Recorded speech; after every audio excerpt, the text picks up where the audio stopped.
자, 지금 제가 설명드린 게 이 당좌 예금이라는 부분을 설명드렸는데 1교시에 자, 지금 이 당좌 예금하고 연결해서 우리 바로 다음 페이지는 현금성 자산인데 그 다음 페이지에 보면 당좌 차월이라고 적혀 있어요. 이거하고 같이 그냥 연결을 해서 제가 설명을 드릴게요. 당좌 차월하고 연결해서 설명드리는 거예요. 그냥 우리 당좌 예금 제도를 사용하는 목적이 당좌 수표 제도를 이용하고 이렇게 그리고 당좌 차월 제도를 이용하기 위해서 하는 거예요. 자, 우리 이 당좌 차월의 차자라는 건 여러분들 뭐 돈 빌리거나 했을 때의 차용증이라고 할 때 차자 있죠? 뭐가 빌리다라는 뜻의 차자예요. 그럼 이 당좌 수표를 발행을 했는데 된 거예요. 자, 우리 당좌 수표 제도는 내가 수표 발행하면 제 당좌 예금 구좌에서 돈이 빠져나갈 거라고 했죠. 상대방이 찾아갈 건데, 자, 예를 들어서 제 당좌 예금 구좌에 100만원이라는 잔액이 있어요. 그런데 제가 물건을 사면서 더 많은 금액을 수표를 발행해 주면 예를 들어 120만원짜리를 발행해 준 거예요. 그러면 이제 상대방은 그 수표를 가지고 은행 가서 돈을 찾아가야 되는데 제 당좌 예금 구좌에 100만원만 있다면 100만원만 지급하는 게 아니라 아예 지급 거절을 할 거예요. 지급 거절을. 그럼 그 지급 거절이 된 걸 우리는 1차 금융부도라고 표현을 해요. 그렇게 되면 저는 겨우 20만원 때문에 지금 우리 회사가 금융부도가 발생하게 된 거죠. 그렇기 때문에 그런 일이 발생하지 않게 일반적으로 마이너스 통장인 것처럼 내 통장 잔액이 부족해도 지급해주고 마이너스가 되어 있도록 제도를 이제 이용하는 거예요. 그걸 당좌 차월 제도라고 하는 거예요. 일반적으로 우리 실무에서는 이제 보증금을 걸고 그리고 당좌 차월 한도를 생성을 해요. 그래서 그 한도 이내는 이제 지급을 해주는 제도다라고 보시면 돼요. 자, 그럼 이 당좌 차월 제도를 예를 가지고 설명을 드릴게요.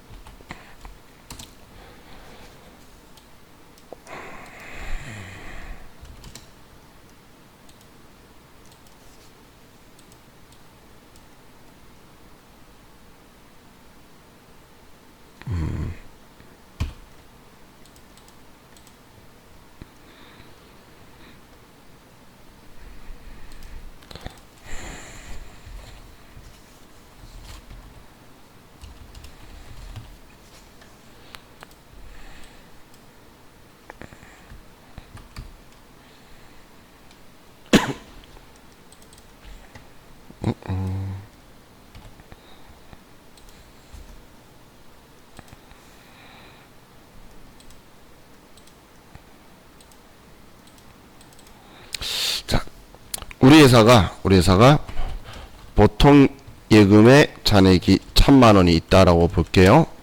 1000만원이. 자, 그럼 이런 상황에서 우리가 당좌 예금 구좌로 100만원을 이체를 해볼게요.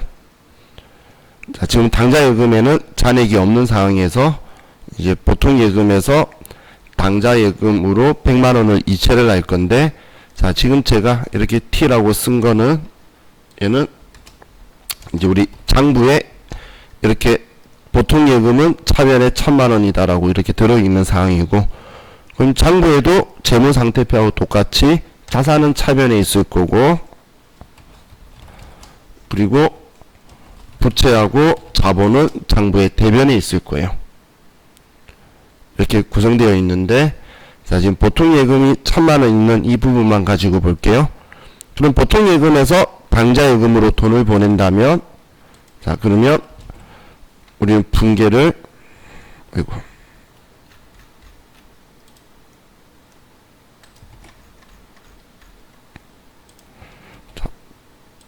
자, 첫 번째 분계를 보통 예금에서 돈을 이체하니까 돈이 빠져나가게 되겠죠? 그럼 돈 나가는 건 대변에 쓰고, 보통 예금에서 돈 나간다. 그리고 금액은 100만원이 이체될 거다. 그리고 차변에 당좌 예금으로 돈이 들어오겠죠. 이체를 했으니까. 그러면 100만 원이 당좌 예금으로 들어온다. 이렇게 분계를 쓸 거예요. 자, 이 분계는 이해가시나요? 보통 예금에서 당좌 예금으로 이체했다면 이런 분계가 들어올 거라는 거예요. 이건 제가 예를 든 거예요. 보통 예금에서 이체하면 돈 나가니까 대변의 보통 예금. 그럼 당좌 예금 구자로 이체했으니까 당좌 예금 구자는 돈이 들어오겠죠. 이렇게 분계를 형성했다는 거예요. 자, 그럼 이런 상황에서 이제 분계를 하고 나면 우리 장부는 원리가 자기 자리에 있는데 이 상황에서 이런 분계를 반대쪽에 쓰게 되면 이 잔액의 금액이 줄어들게 돼요. 같은 쪽에 쓰면은 합쳐지게 될 거고, 그래서 보통 예금으로 돈 들어와서 차변에 분계를 하면 지금 이 금액이 증가를 하고, 반대로 돈을 써서 내가 대변의 반대쪽에 쓰게 되면 내 장부에 있는 금액이 줄어드는 원리를 가지고 있어요. 그럼 이체하기 전까지는 1000만 원이었는데 지금 당좌 예금으로 이체하면서 100만 원이다라고 반대쪽인 대변에 100만 원을 쓰게 되면 이 보통 예금의 잔액은 1000만 원이 이제 900만 원으로 변할 거라는 거예요. 아이고. 얘는 900만 원으로 변화가 할 거라는 이야기예요. 자, 이 말 이해 가시나요? 자, 뒤쪽으로 쓸게요. 자, 그럼 보통 예금은 900만 원으로 줄었지만 우리 장부의 당좌 예금에는 그럼 이제 100만 원이 들어와 있겠죠. 그죠? 그죠? 이해가시죠? 자, 박경석 씨, 차에서 수업하고 하시면 안 돼요.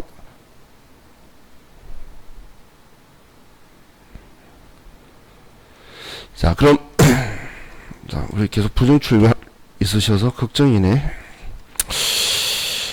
자, 그럼 내가 이체하기 전에 1000만 원의 돈이 있었는데, 뭐 보통 예금에서 당좌 예금에 100만 원 보내도 내 재산은 1000만 원이니까 일치하죠. 그죠? 그래서 그냥 이걸 우리 앞에 제가 교환거래라고 표현한 거예요. 자산에서 자산으로 보내면 뭐 어차피 똑같은 내 재산은 1000만 원이라는 거예요. 자, 그럼 이런 상황에서 이제 우리가 돈을 써볼게요. 자, 우리 회사가 원재료를 사면서, 자, 원재료를 사니까 차변이 왼쪽에 쓰겠죠. 여기에서 70만원치를 구입을 해요.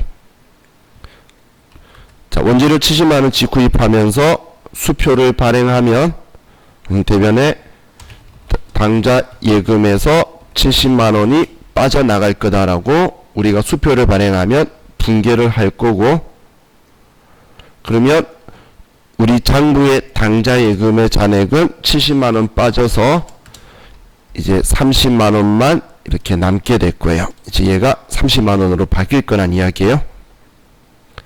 자, 이 원리 이해가시나요? 이렇게 분계하면 100만원이 30만원으로 줄어들 거다, 장부에. 이해가셨죠? 자, 그럼 이런 상황에서 우리가 또 원재료를 사는데 원재료를 50만원씩 구입을 해요. 그리고 수표를 발행해서 당좌 예금에서 돈이 50만원 빠져나간다라고 이렇게 쓰게 되면 우리 장부에는 30만원 밖에 없었죠. 근데 우리 회사가 마이너스가 되도록 당좌 차월 계약을 맺어두게 되면, 그럼 우리 당좌 예금 구자 잔액에는 마이너스 20만원이다라고 되게 될 거라는 거예요. 그럼 이 30만원이 구자에는 마이너스 20이라고 되게 되겠죠. 이해가셨나요? 50만원치 썼기 때문에. 근데 잔액이 앞에 30만원 있었으니까 이 잔액이 마이너스 20만원이 될 거라는 거예요. 자, 여기까지 이해가셨나요? 이해가셨죠? 자, 그럼 자, 여기에서 여러분들이 기억해 주셔야 될 게, 우리 회계는 음수인 부의 표시 마이너스를 사용하는 게 원칙적으로 금지되어 있어요. 내 당좌이익은 구자에는 마이너스가 적혀 있다 하더라도 내 장부에는 마이너스다라고 써두는 게 아니라는 거예요. 마이너스를 써두면 안 돼요. 그럼 이걸 어떻게 쓰냐면, 당좌예금 잔액은 0원이 된 거고 20만원 마이너스인 만큼은 돈 대출 받아서 빌렸다고 하는 거예요. 마이너스 22, 결론은 20만원 대출 받았다는 거잖아요. 무슨 말인지 이해가시죠? 그러면 우리 장부에 어떻게 기록이 남아 있어야 되냐면, 이렇게 적혀 있어야 되는 게 아니고, 얘는 아예 틀린 거고, 남아 있는 거는 당좌예금 잔액은 0원이다 라고 적혀 있어야지, 아이고, 얘는 이렇게 되어 있으면 안 된다는 이야기예요. 그럼 당좌예금이 30만원 있었는데 0원이 되려면, 자, 이 분계는 지금 이 금액은 틀렸다는 이야기죠.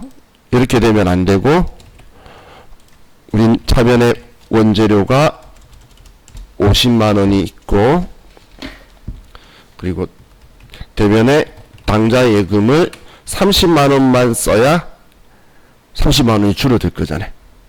그죠? 여기에 30만원 쓰면 얘가 30만원 줄어드는 거나, 혹은 반대로 여기 30만원 줄이고 싶으면 반대쪽에 30만원 쓰는 거잖아요.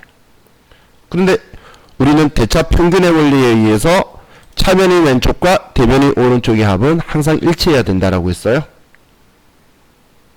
그럼 차이나는 이 20만원을 뭐라고 할 거냐?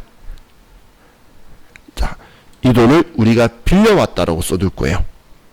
그럼 빌려왔다라는 돈을 빌려온 거를 우리는 차익금이라는 표현을 써요.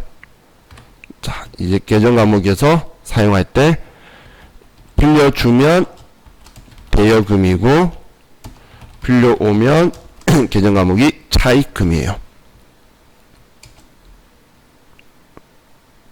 빌려오면, 그리고 유동이면 우리가 단기라는 글자를 붙일 거고, 비유동이면 장기라는 글자를 앞에 수식어처럼 붙일 거예요.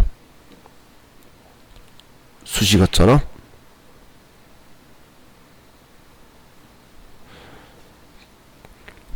근데 이 당좌 차월 거래는 매년 갱신 계약이에요. 한마디로 얘는 단기 거래란 이야기예요.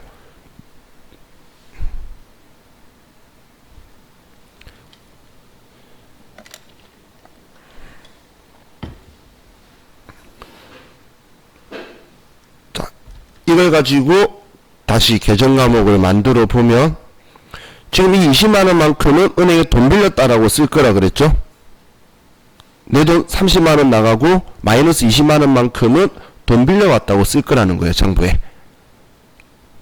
잔액이 30만원 밖에 없는데 우리가 50만원짜리 수표를 발행해 줬으니까, 그럼 돈 빌려왔으면 차익금, 그리고 얘는 매년 갱신 계약이라서 단기, 그래서 계정 과목이 단기 차익금이 되는 거예요. 앞에 수식어가 붙는다고 한 게 단기, 장기가, 만기가 보고기간 종료로부터 1년 이내에 생기면 우리는 단기, 그리고 보고기간 종료로부터 1년 이후에 일어나면 장기라는 수식어를 붙이게 돼요. 그럼 얘는 단기 차익금이다, 이렇게 분개한다는 거예요. 자, 그럼 이렇게 분개를 하면 지금 당좌예금 30만원 때문에 30만원 있던 거 지워졌죠? 그리고 추가로 지금 대변에 단기 차익금이다라고 20만원 썼잖아. 그럼 이것만큼 빚이 늘어났으니까 부채 자리에 단기 차익금 20만원이다. 장부에 이렇게 남을 거란 이야기예요. 장부에. 여기에 마이너스 20만원이라고 쓰는 게 아니고, 당좌예금 잔액은 0원이 되면서 단기 차입금 빚이 20만원 생겼다고 장부에 써주는 거예요. 이렇게 장부에 써두기 위해서 우리가 하는 분계가 지금 이 분계란 이야기예요. 근데 지금 하면서 제가 거래 판료소라는 이야기 했나요? 지금 분계하면서? 그런 이야기 안 했죠? 지금 거래 판료소 이야기 안 하고 지금 돈 들어왔어요? 나갔어요? 지금 얘를 이걸로 써요? 그냥 U만 쓰고 있잖아요. 원재료 들어왔어요? 왼쪽에 써놓고. 근데 이렇게 분계해놓고 나면 지금 원재료 들어온 건 자산의 증가, 당좌예금에서 돈 빠져나가는 건 자산의 감소, 그리고 이제 빚 늘어났죠. 부채의 증가. 이건 자동으로 형성이 된다라는 거예요. 그냥 뭐 사왔으면 돈 줘야 되는 건 당연하기 때문에 이건 자연스럽게 일어나니까 제가 거래 판료소는 여러분들이 신경 안 쓰셔도 된다라고 한 거예요. 그래서 지금 여기에서 대변 것 때문에 자산이 감소했고 빚이 늘어났다는 거예요. 자, 그럼 이런 상황에서 지금 우리는 보통 예금에 900만 원이 있는데 굳이 마이너스가 되어서 이자 나갈 필요가 없잖아요. 그죠? 그럼 이제 보통 예금에서 다시 당좌 예금으로 100만 원을 이체해 볼게요. 그럼 이제 보통 예금에서 다시 돈이 100만 원 빠져나갈 거예요. 100만 원이. 자, 그럼 여기에 있는 보통 예금의 잔액이 이제 800만 원으로 줄어들게 되겠죠. 자, 얘가 800만 원으로 구분 안 갈 수 있으니까 좀 더 띄울게요. 자, 얘 금액이 800만 원으로 줄어들겠죠. 자, 여기는 이해하셨죠? 그럼 당좌예금의 잔액은 얼마가 될까요? 그렇죠. 80만 원 되겠죠. 당좌예금에 마이너스 20이라 적혀 있었잖아요. 이해가시나요? 여러분 구자에, 여러분 통장에 마이너스 20만 원 있는데 100만 원 들어오면 80만 원 잔액이 되지. 이해가셨죠? 그럼 당좌예금 잔액은 80만 원이라고 써줘야 되겠죠? 그럼 지금 이 당좌예금을 영원히 80만 원이 돼야 된다는 이야기예요. 영원히 80만 원 돼야 된다는 이야기예요. 그러면 통장 구자 잔액이랑 내 잔부 잔액이랑 일치해야 되니까 이건 항상 우리가 맞추고 집에 가는 거예요. 그럼 80만 원이 되려면 차변에 당좌 예금이라고 80만 원이라고 써야 80만 원이 생기겠죠? 그럼 또 이번에도 대차 평균의 원리에 의해서 차변 대변 합계 일치해야 되는데 20만 원이 부족하네요. 이 20만 원 우리 뭐 했죠? 좀 마이너스 20 사라졌으니까 빚 갚은 거잖아. 마이너스 20이 사라진 거는 빚 갚은 거죠. 한마디로 이제 빚이 20만 원 없어져야 되는 거예요.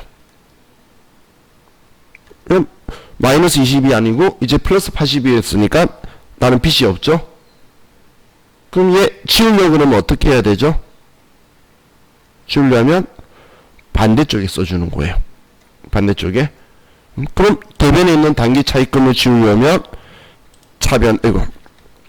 차변에 단기 차입금이다라고 이렇게 써주는 거예요. 그럼 이 부채도 대변에 있었는데 반대쪽인 차변에 쓰면 얘 금액이 0원으로 얘가 지워지게 될 거예요. 그럼 지금 내가 100만 원 이체하면 20만 원 마이너스가 사라지고 80만 원이 생기는데 그걸 회계상 말로 하면 빚 20만 원 갖고 80만 원 들어와 있다라고 정리가 된다는 이야기예요. 이게 우리가 지금 분계를 차변 대변으로 잡는 원리예요. 그래서 제가 계속 앞에 먼저 강조했던 게 자기 자리는 자산은 차변, 부채는 대변. 이걸 줄이고 싶으면 서로 반대쪽에 쓰는 거예요. 지금 빚 갚으니까 차변 쪽에 썼죠. 빚이 생겼을 때는 대변 쪽에 썼죠. 이게 우리가 분계를 해가는 원리다라고 보시면 돼요. 자, 이게 우리 당좌차월 제도고 우리 교재에 적혀 있는 이 내용을 제가 여러분한테 설명드린 거예요. 그래서 나중에 여러분들 제가 복습은 꼭 좀 해달라고 부탁드렸죠. 강제는 아니에요. 그럼 본인의 미래를 위해서 본인 스스로 판단하시는 거니까. 그러면 이 아래 분계 보시면 우리가 당좌 예금에 돈 넣으면 예입하다라는 건 돈을 입금했다는 뜻이에요. 그러면 돈이 들어왔으니까 차면에 쓴 거고, 우리가 원재료 사면서 수표 발행했는데 30만원만 있었나 봐요. 그래서 30만원 주고 바로 단기 차입금이라고 쓴 거예요. 우리 교재 예제에서. 그랬다가 다시 50만원 입금하니까 이 단기 차입금을 이렇게 지워준 거고, 지우기 위해서 반대쪽에 써준 거예요. 50만원 넣었는데 10만원은 갚고 잔액 40이다. 이렇게 확인하게 돼요. 자, 이게 우리 분계 원리다라고 보시면 돼요. 자, 다음 우리 보통예금도 제가 여러분한테 계정 과목이라는 걸 특별하게 말 안 하면서도 자연스럽게 보통예금이라는 잔액을 썼는데, 계정 과목을 썼는데, 자, 이 보통예금은 우리 일상생활에 쓰는 거하고 똑같은 거예요. 똑같은 거. 자, 그럼 제가 이런 분개를 좀 해볼게요. A 보통예금 통장에서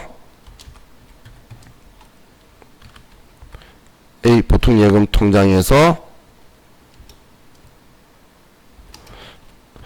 B 통장으로 100만원을 이체를 하는데, 이때 이체 수수료가 500원이 같이 빠져나갔다고 볼게요.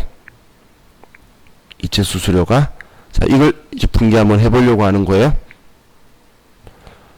그럼 둘 다 보통예금이면 돈 빠져나가는 게 보통예금이고 돈 들어오는 게 보통예금으로 돈이 들어오겠죠. 뭐 A 보통예금 통장에서 B 보통예금 통장에 쓰니까, 그럼 A에서 B로 이체를 했으니까 대변인 오른쪽에 쓴 거는 A 통장이고 차변 왼쪽에 쓴 거는 B 통장이 들어오게 된 거죠. 자, 이 위치 이해가시죠? 이해가셨나요? 그럼 이번에 또 생각해 볼게요. 그럼 A 통장에서 돈이 얼마 빠져나가죠? 100만원 빠져나가나요? 100만 500원이 빠져나가나요? 100만 500원 빠져나가잖아요. 그죠? 그러면 100만 500원이 빠져나가고,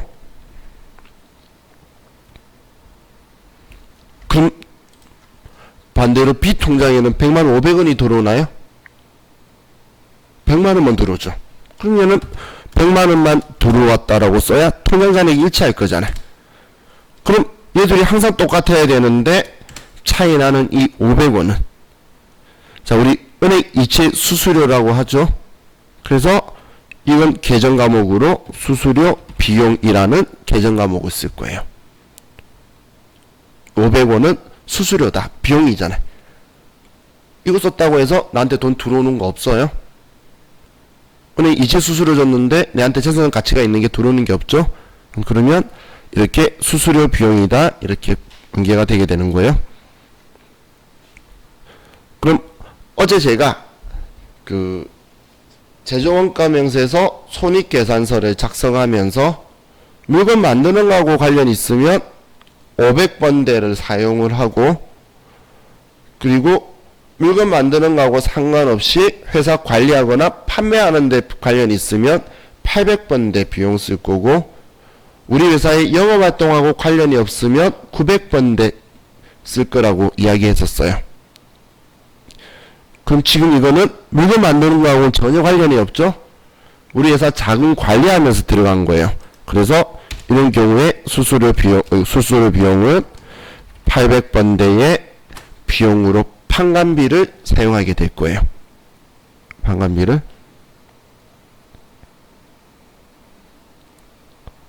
자, 그럼 이게 우리 대변의 자산의 감소가 100만 500원이 되었는데 자산의 증가가 100만원 밖에 안 일어났어. 그럼 이 500원 나간 게 뭐냐? 비용이 발생한 거다. 이렇게 만들어진 거예요. 우리 수수료라는 건 우리 용역에 대한 대가를 수수료라고 이야기해요. 이 용역이라는 게 우리 장소나 기술이나 서비스를 제공하는 것들 있죠. 여러분들 펜션 이용한다든지 장소 여러분들이 뭐 이발해서 미용한다라든지 뭐 아니면 지금처럼 자금을 이쪽 구자에서 저쪽 구자로 넘겨주는 간다든지 아니면 부동산 중개 수수료라든지 혹은 청소 대행 용역 하는지 이런 것들을 우리는 수수료라고 해요. 수수료. 그래서 우리 수수료 비용이다 이렇게 분계가 될 거예요. 이게 혼합거래 이야기했던 거. 자산 비용 이렇게 나오게 되죠. 자, 그럼 이제 교재에 현금성 자산이라는 걸 봅시다. 현금성 자산.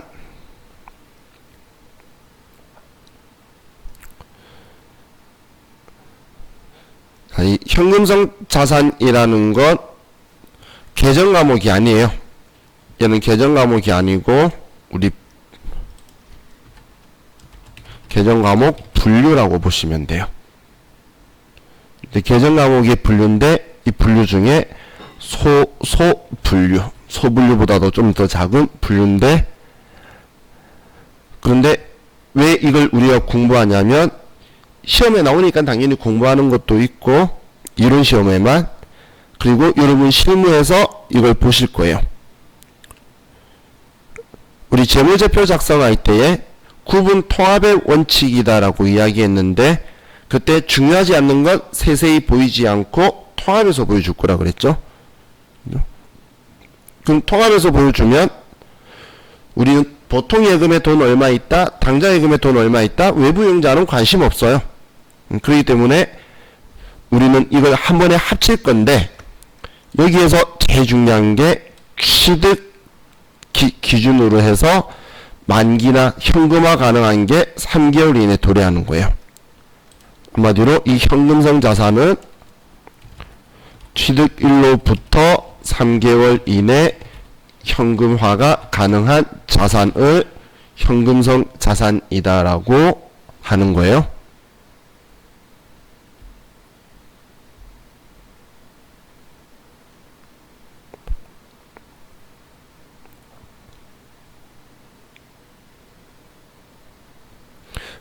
그럼 여기에서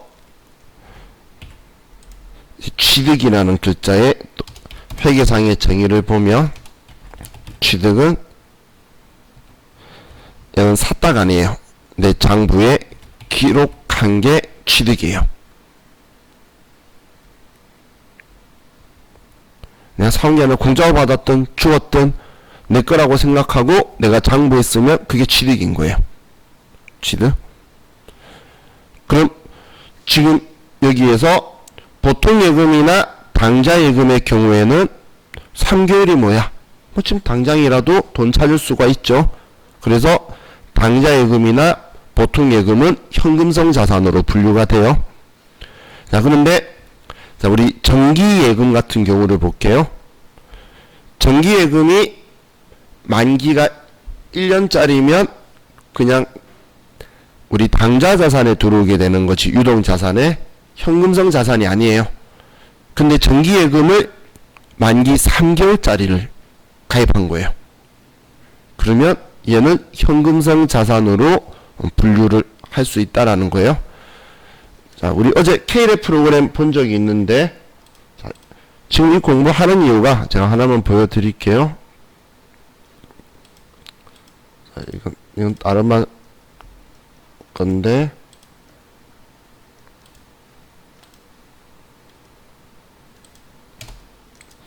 이런 컴퓨터에는 없는 자료예요.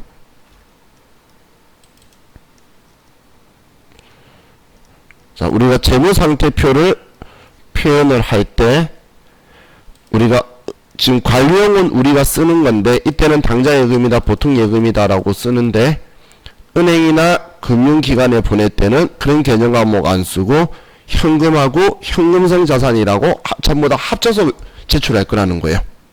지금 얘는 제출용이에요. 은행이라든지 외부 이용자한테. 그러면 어디 경계선까지 현금성 자산이다라고 해서 넣어야 되냐? 지금 그걸 공부하고 있는 거예요. 지금 우리가 관리할 때는 일일이 다 쓸 거예요. 관리용으로는 당좌예금이다, 정기예금이다 전부 다 쓰는데, 외부 이용자한테 표현할 때는 외부 이용자 관심도 없는 거 많이 쓰면 오히려 독이 되는 거예요.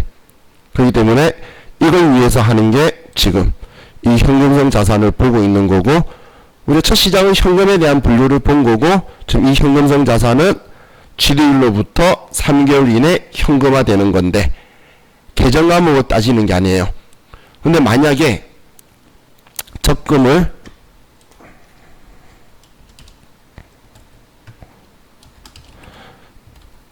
정기 예금을 2020년 2월 1일 날 이날에 우리가 가입을 했다 볼게요.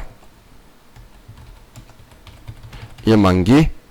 그러면 2020년 12월 31일 기준으로 보면 얘가 만기가 한 달밖에 안 남았죠. 도래가 되었죠. 이걸 현금성 자산으로 부여할 거냐? 얘는 현금성 자산으로 분류되는 게 아니라는 거예요. 그래서 중요한 게, 이거는 취득일은 21년도니까 취득일 기준으로 1년이잖아요. 기준이 취득일 기준으로 해서 내 장부에 기록된 날로 기준해서, 얘는 장부에 기록된 날은 2020년 2월 1일이에요. 아래쪽은 기말에 우리가 만기일이 3개월 이내로 도래됐다라고 볼 수 있는데, 이거는 현금성 자산으로 분류하는 게 아니라는 거예요. 이게 이론 시험에 가장 많이 나오는 지문이에요.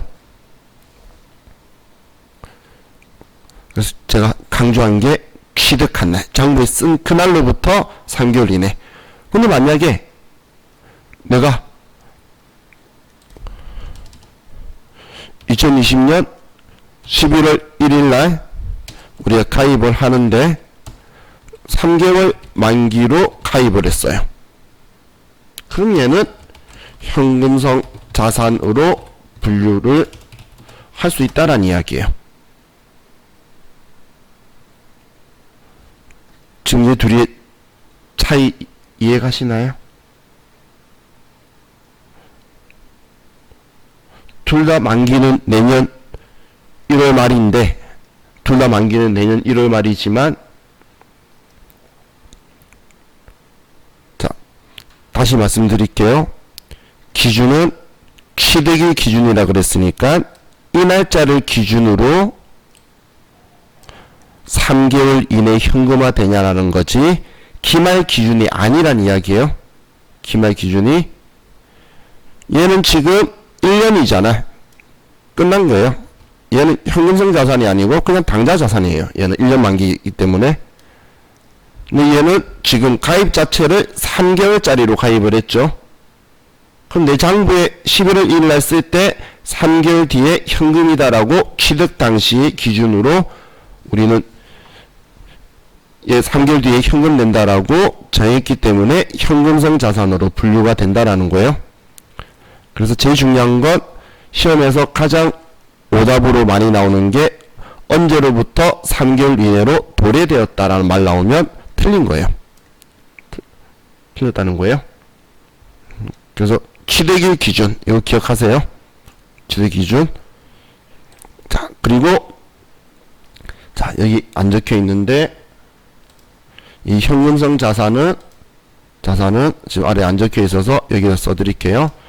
사용에 제한이 없어야 돼요.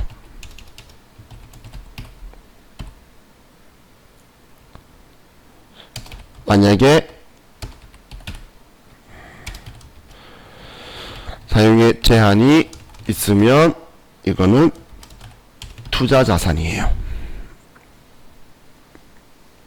사용에 제한이 있으면 우리는 투자 자산으로 분류를 하게 돼요.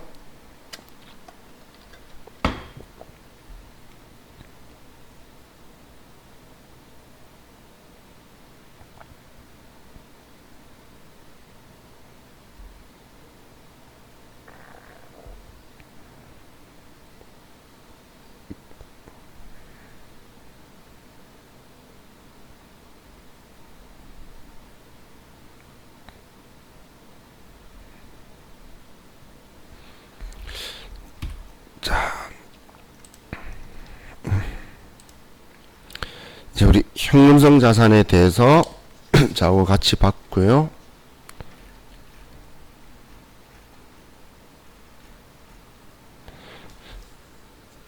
이제 우리 58페이지 PDF 파일 33페이지로 가서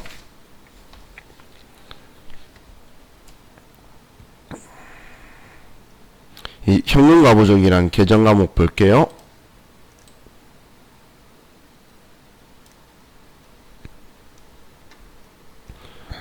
이 현금가부족이란 계정 과목은 일단 임시계정이에요. 임시계정. 자, 이거 가지고 설명을 드릴게요.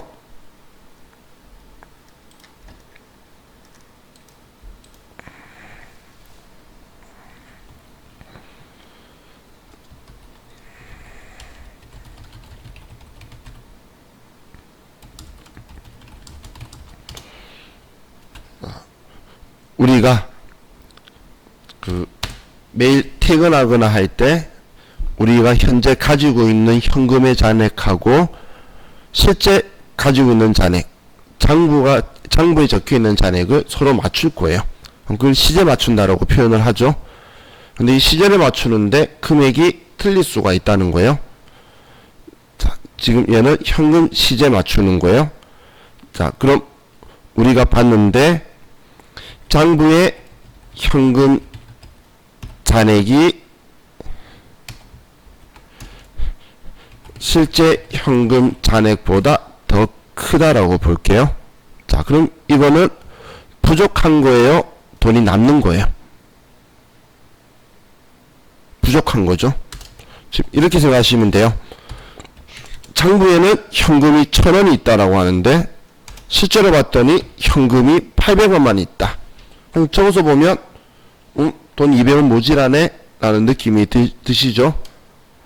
자, 이게 이제 부족시에요. 자, 그럼 부족하게 되면 우리는 자, 항상 현금가부족 계정이든 뭐든 어떤 상황이든 간에 제일 중요한 게 실제 값을 장부에 기록하는 거예요. 장부를 따라가는 게 아니고 실제 금액에 맞춰두는 거예요. 실제 금액에. 그럼 지금 실제 금액은 800원인데 장부는 1000원 적혀 있으면 200원을 줄여줘야 되겠죠. 그죠? 200원 줄여줘야 되겠죠. 그럼 우리 현금은 자산이에요. 자산. 그럼 차변에 있는 계정 과목인데 얘를 200원 줄여줄 거면 반대쪽인 대변으로 가야 되겠죠. 여기에 현금 200원이다 라고 쓰면 이제 장부에 있는 현금 금액도 800원으로 줄어들 거잖아요. 그래서 실제 값에 항상 맞춰주는 거예요.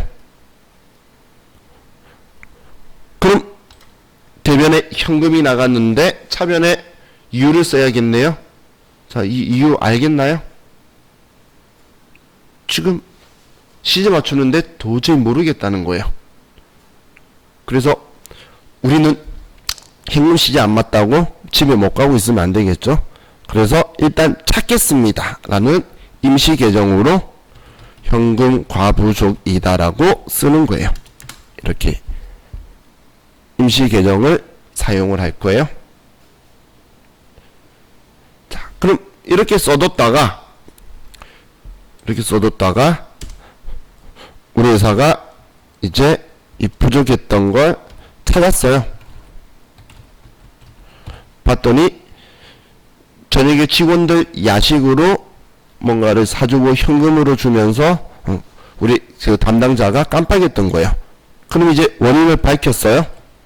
자, 그럼 원인 밝히면 얘는 임시 계정이기 때문에 지워줘야 돼요. 그럼 우리 장부의 원리는 지워주기 위해서는 반대쪽에 써주는 거예요. 반대쪽에. 그럼 차변에 적혀있던 현금 과부족 얘를 지워주기 위해서 이쪽 대변에 쓸 거란 이야기예요. 대변에 지우기 위해서 대변에 현금 과부족이다 라고 쓰고, 그리고 차변에 이제 원래 있었던 계정 과목 있죠. 자, 우리 이렇게 자연스럽게 하나씩 계정 과목 알아갈게요. 우리 회사가 직원들한테 뭔가를 해줘요. 그러면 우리 일상생활에서 복리후생이라는 표현 쓰죠.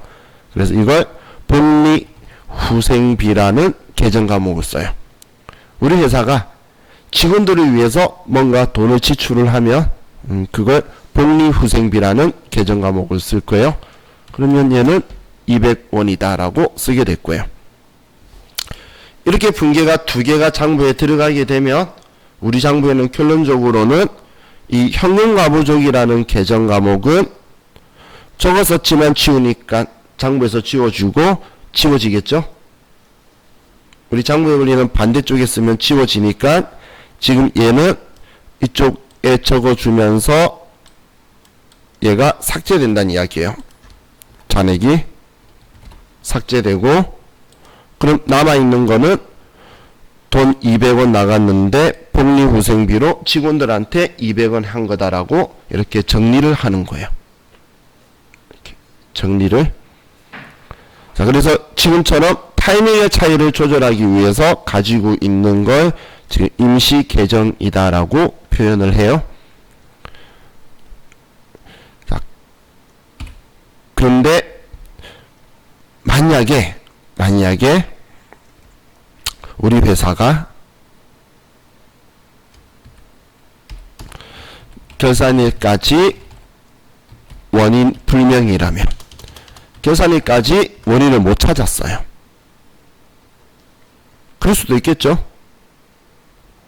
그럼 결산일까지 돈이 부족했는데 이렇게 처리해뒀는데 결산할 때까지 원인을 못 찾았다면, 자, 외부 이용자한테 보여주는 재무상태표에 우리 지금 현금 시제 못 맞추고 있어요, 이렇게 표현하는 건 정말 창피하고 말도 안 되는 이야기죠.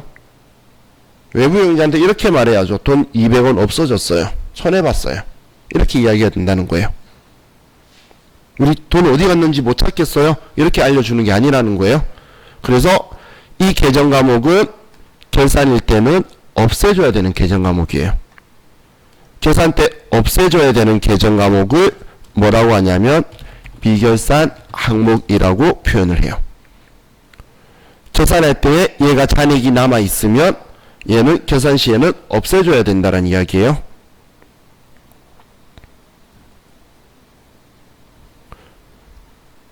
그럼 부족했는데 지금까지 못 밝혀서 이렇게 지우지를 못했어요.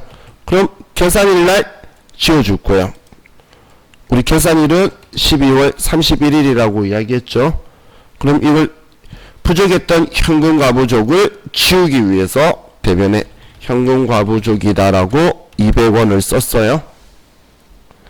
자, 지금 우리 돈이 부족한 거죠? 손해예요? 이익이에요? 당연히 손해겠지, 돈 부족한데. 근데 의미가 별로 안 크잖아요. 의미가 크면 그 무조건 찾아야 돼요. 근데 그게 아니고 얘는 의미가 큰 게 아니니까 현금과부족 쓰죠. 이런 건 이제 회계에서는 의미가 크지 않는 것들을 앞에 잡자를 붙일 거예요. 그래서 잡손실이다라고 계정 과목을 써요.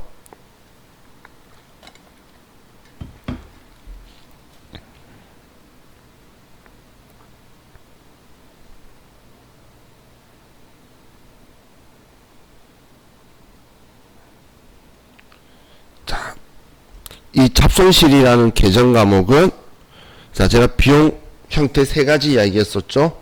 제조경비 500번대, 판관비, 우리 판매하거나 관리할 때 들어간 거, 그리고 우리 영업활동하고 상관없는 거, 영업의 비용, 세 가지 이야기했었는데, 지금 이거 돈 현금 시제 못 맞춰서 분실하는 건 우리 영업활동이랑 전혀 관련이 없죠. 그래서 얘는 900번대에 영업 외 비용으로 쓸 거예요. 자, 이렇게 900번 쓰는 게 영업외 비용이나 영업외 수익이에요. 얘는 영업 외 비용으로 처리를 한 거예요. 자, 지금 이 이야기가 먼저 원인을 밝히면 반대쪽에 써서 지우는 거고, 원인을 밝히면, 그리고 원인을 밝힐 수 없으면 잡손실까지, 지금 부족한 경우에는 기말에 잡손실이 영업외 비용으로 처리한다고 적혀 있는 거예요. 예, 어떤 표현인지 이해가시죠? 자, 대체한다라는 말은 뭐냐면 계정 과목을 바꾼다라는 이야기예요. 바꾼다는 이야기예요. 그럼 계정 과목 바꾸는다는 이야기가 지금 앞에 원인을 밝혔을 때에 돈 나갔는데 여기에 나갈 원인이 써야 됐는데 이때 몰라서 써뒀다가 얘 지우고 원래 계정 과목 써준 거 이 행동을 대체했다라고 하는 거예요. 원래 알았으면 처음부터 여기 복리후생비라 썼을 거잖아. 돈 쳤을 때 알았으면. 근데 몰랐으니까 써뒀다가 얘를 지우고 그리고 이제 원래 썼던 걸로 바꿔주는 지금 이 행동을 대체한다고 한 거고, 근데 계산일까지 못 밝히면 이렇게 처리한다라는 거예요. 자, 지금 이게 우리 부족할 때고, 그럼 우리 지금 20분 조금 넘어갈 것 같아요. 이거 반대 상황만 좀 설명하고 쉬도록 합시다. 자, 이번에는 장부 현금 잔액하고 실제 현금 잔액하고 보니 실제 현금이 더 많다는 거예요. 실제 현금이. 자, 지금 이야기예요. 장부에는 700원이라고 적혀 있는데 실제 내 금고를 봤더니 1000원이 있는 거예요. 그럼 300원이 더 많죠? 우리 회계는 무조건 실제 값을 맞추는 거예요. 실제 값을. 자, 이게 이제 과잉시 돈이 많은 거예요. 자, 이 계정 과목이 우리 현금 과부족이라는 이 글자를 보면 부족하다는 느낌이 드시죠? 이 계정 과목은 현금 과잉 부족 이걸 합쳐서 쓴 거예요. 돈이 많거나 작을 때 전부 다 쓰는 계정 과목이에요. 그럼 실제가 1000원인데 장부에 700원 밖에 없으니까 300원을 더 높여서 장부상 금액도 1000원으로 바꿔줄 거라는 거예요. 장부상 금액도. 그럼 우리는 장부의 현금 잔액을 300원 높일 거면 차변의 현금 300원이다 라고 쓰면 700원 되어 있던 게 1000원으로 증가되겠죠. 자, 이해가시죠? 자, 그럼 대변에 현금이 들어오면 차변에 쓸 건데 지금 왜 들어온지 모르겠는 거야. 그냥 잔에 맞춰봤더니 안 맞는 거야. 이때 쓰는 계정 과목이 현금 과부족이라는 거예요. 그냥 부족할 때 차변이든 대변이든 얘는 정체성이 없이 장부에 플러스 마이너스 나오든 신경 안 써요. 왜냐면 마지막 계산 때는 얘 무조건 없어야 되거든. 이상사연에 남아있어도 신경 안 쓰고 우리가 시제 맞추기 위해서 사용하는 임시계정이라는 거예요. 그럼 이랬다가 만약에 원인을 밝혔어요. 누가 지나가다가 통장으로 이자를 안 주고 그냥 현금으로 이자 300원 툭 던져주고 한 거예요. 그걸 내가 깜빡했었으면 이제 원인 밝혔으니까 이 현금 과부족 지워야 되겠죠. 자, 우리 장부의 원리는 차변에 있던 거 지우려면 대변에, 대변에 있던 거 지우려면 차변에 써야 돼요. 그럼 반대로 지금 쓰기를 대변에 썼었죠. 얘 지우려면 차변에 현금 과부족이라고 쓰고, 그리고 대변에 이유, 이자를 누가 주고 간 걸 내가 빼먹었어요. 그럼 이자 받았으니까 이자는 계정 과목이 쉬워요. 받으면 이자 수익, 줬으면 이자 비용이에요. 생각할 수 있겠죠? 받으면 이자 수익, 줬으면 이자 비용. 자, 이렇게 원인을 밝혔으면 이렇게 대체를 하게 되는데, 결산일까지 원인 불명.